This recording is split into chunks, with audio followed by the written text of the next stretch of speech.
Y asimismo es presidente pasado del EQUANIE, que es la Red Europea de Aseguramiento de la Calidad en la Educación en Informática.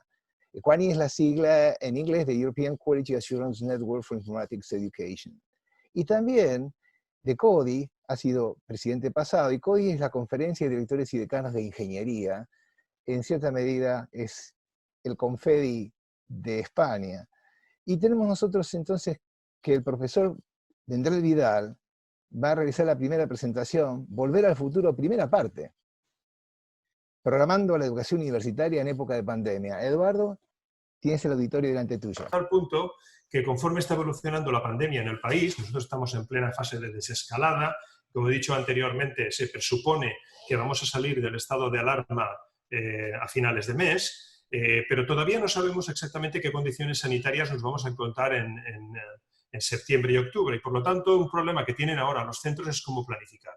En ese sentido, lo que sí que estamos haciendo es establecer una serie de premisas para que los centros puedan comenzar a organizarse y a trabajar.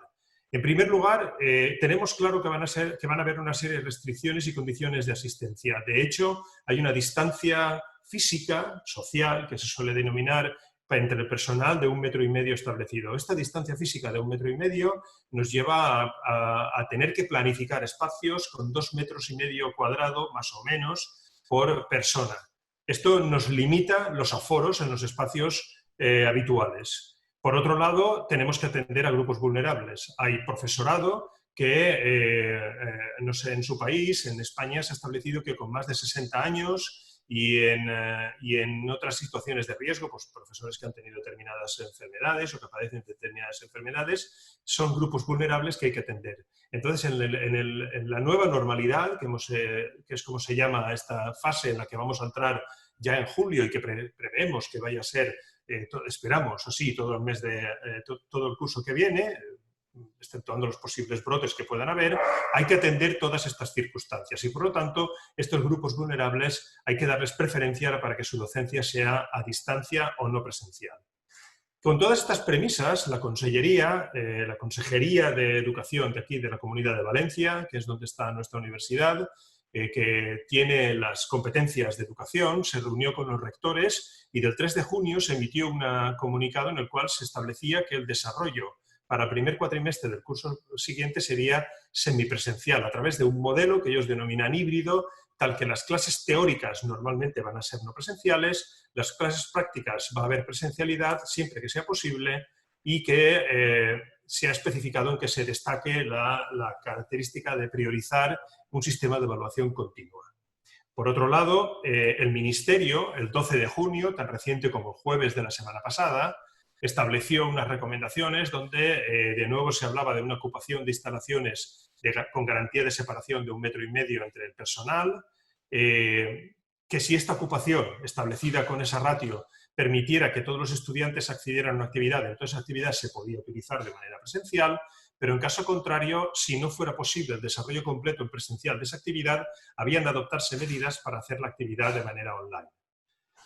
Esta capacidad técnica se puede hacer presencial con algunos estudiantes y retransmitir de manera síncrona al resto. Esto se hace con unas características. Nosotros tenemos unas aulas que denominamos de videoapuntes, donde el profesor está dando una clase, tiene una serie de alumnos que están en presencial y el resto de alumnos lo están siguiendo en remoto. La idea también es que todas las medidas de presencialidad adaptadas se publiquen cuanto antes. En este momento, yo como vicerrector, mi universidad está trabajando en estas medidas y también tenemos que establecer planes de contingencia que prevean cuando haya un rebrote y tengamos que movernos todos otra vez a fase online. Yo esta mañana, tan tarde como esta misma mañana, hablaba con el rector de mi universidad y le decía que no tengo claro si van a haber rebrotes importantes de país como los que han habido ahora. Bueno, ahora estamos mirando con preocupación un rebrote que ha habido en Pekín y vamos a ver cómo funciona, pero sí que es muy probable que se den brotes o rebrotes de contagios en alguna facultad, en alguna actividad determinada, y eso obligue a cerrar un edificio o incluso a cerrar todo un campus universitario. ¿De acuerdo? ¿Cuál es el modelo en el cual estamos trabajando como universidad para el curso 2020-2021? Bien, en principio nosotros tenemos claro que nuestra universidad tiene un carácter presencial. Hay un valor en la presencialidad que hay que preservar, por supuesto, respetando las medidas sanitarias. Y especialmente estos sensibles para el caso de los estudiantes de nuevo ingreso. Nosotros pensamos que un alumno de primer año es un alumno al que hay que tratar con un determinado cuidado. No podemos tratar a ese alumno a distancia porque existe un riesgo muy alto de desconexión y de tasas de abandono muy altas. Y por lo tanto, nosotros estamos dando prioridad presencial a los alumnos de primer y de segundo año, en el modelo que estamos trabajando.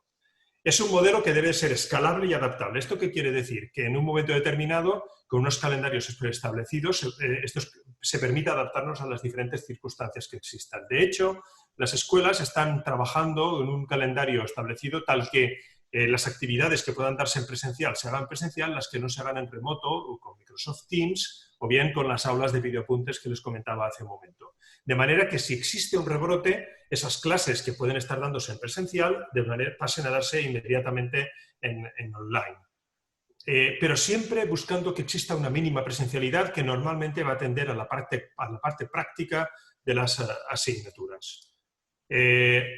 Hay que planificar, y esto es muy importante, porque lo que nosotros hemos hecho en este cuatrimestre es adaptar, y la adaptación es lo que es, está sujeta a una serie de emergencias, pero para el año que viene los estudiantes nos están diciendo que ellos quisieran que nos planificáramos bien y sobre todo que les atendiéramos bien, porque no es lo mismo para ellos que para los profesores. En ese sentido, los recursos tecnológicos para la docencia no presencial tienen que ajustarse y dimensionarse. Es algo que ya hemos hecho ahora en esta fase, pero que tenemos que acabar de completar para el curso que viene. Y sobre todo con recursos tecnológicos que puedan facilitarse a los estudiantes en sus domicilios. La metodología tiene que estar clara y tiene que atender a este modelo de manera que se equilibre la dedicación del profesorado y las circunstancias de los estudiantes. Yo siempre digo que cuando un profesor está dando una clase en remoto mediante Microsoft Teams o con Zoom, como estamos haciendo ahora, o bien con un aula de videoapuntes, el problema que hay es que para el profesor no ha cambiado la metodología, pero para el alumno sí que ha cambiado. El alumno ha cambiado radicalmente. No es lo mismo para él estar presente en un aula con sus compañeros, interactuando con un profesor, que estar en su casa escuchando a alguien que está hablando durante determinado tiempo. En esa planificación, nosotros entendemos que las titulaciones tienen que tener cierta autonomía, dentro de un marco genérico que es el que les estoy contando ahora. No es lo mismo programar el título de Bellas Artes, como el que tenemos en la universidad, que un título de informática, que un título de ingeniería, que un título de administración y dirección de empresas. Nosotros pensamos que esa planificación tiene que hacerse por cuatrimestres o semestres completos y atenderse especialmente másters a estudiantes de otras latitudes. Nosotros tenemos una movilidad significativa de estudiantes que nos están viniendo de otras provincias o incluso de otros países, sobre todo de Latinoamérica, en másters. Esta movilidad implica que un alumno que quiere matricularse de un máster el año que viene en nuestra universidad tiene que tener la garantía mínima de que podrá seguirlo a distancia.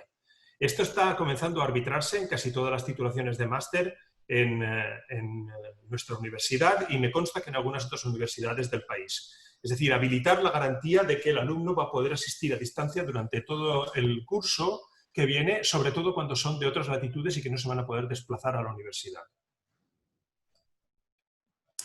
En definitiva, estamos hablando de priorizar prácticas y evaluación en presencial, sin descuidar la presencialidad en otras actividades.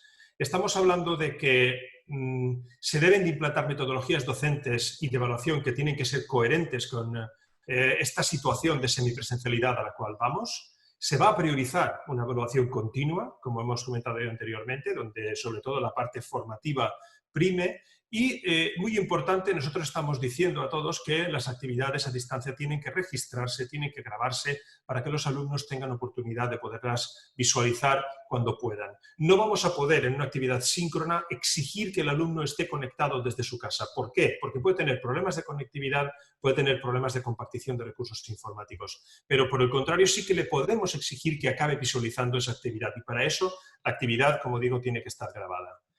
Y es muy importante la parte de seguimiento. Nosotros queremos hacer mucho énfasis en que los profesores tienen que establecer actividades de tutorización y seguimiento que impidan la desconexión del estudiante en el proceso formativo.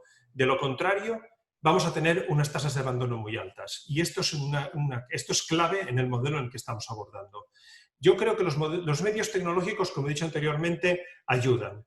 permiten que nosotros continuemos con un proceso formativo a distancia. Pero hay un riesgo que ya les he comentado, que es que esto sea un sustituto tecnológico de la labor docente, que al final el profesor esté haciendo básicamente lo mismo que él hacía en el aula y el alumno acaba teniendo una experiencia muy diferente. Para los estudiantes todo cambia. No es lo mismo, insisto, estar presente en un aula con un profesor que estar revisando un vídeo.